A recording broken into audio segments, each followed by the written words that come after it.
Conquer the future. Master the simple future tense.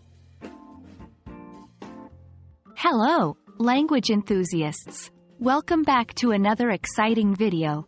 Today, we are going to demystify the simple future tense in English.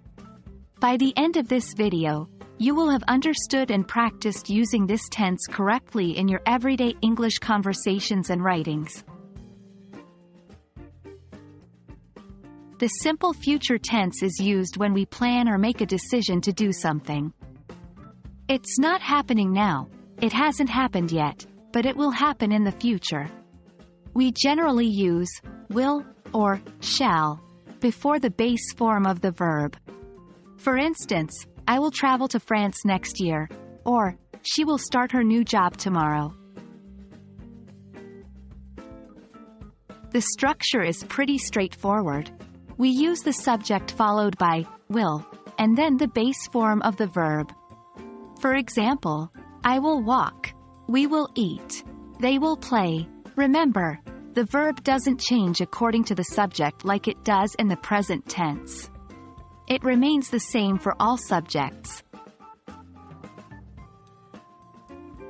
Now, it's time to apply what we've learned. I will provide sentences with blanks, and your task is to fill in these blanks using the correct form of the verb in the simple future tense. 1.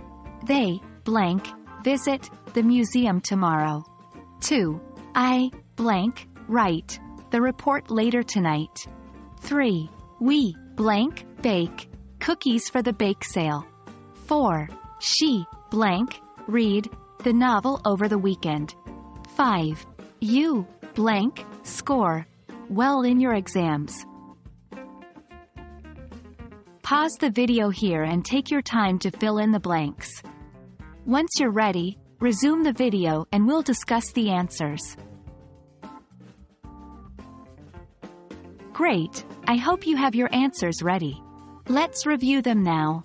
1. They will visit the museum tomorrow. 2. I will write the report later tonight. 3. We will bake cookies for the bake sale.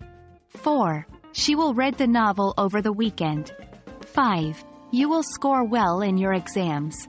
As you can see, we simply use will, followed by the base form of the verb. No changes, no complications. Well done, everyone. We hope this video helps you better understand and confidently use the simple future tense in English. Remember, practice makes perfect. So keep practicing, and you will master English in no time. Until our next video, happy learning!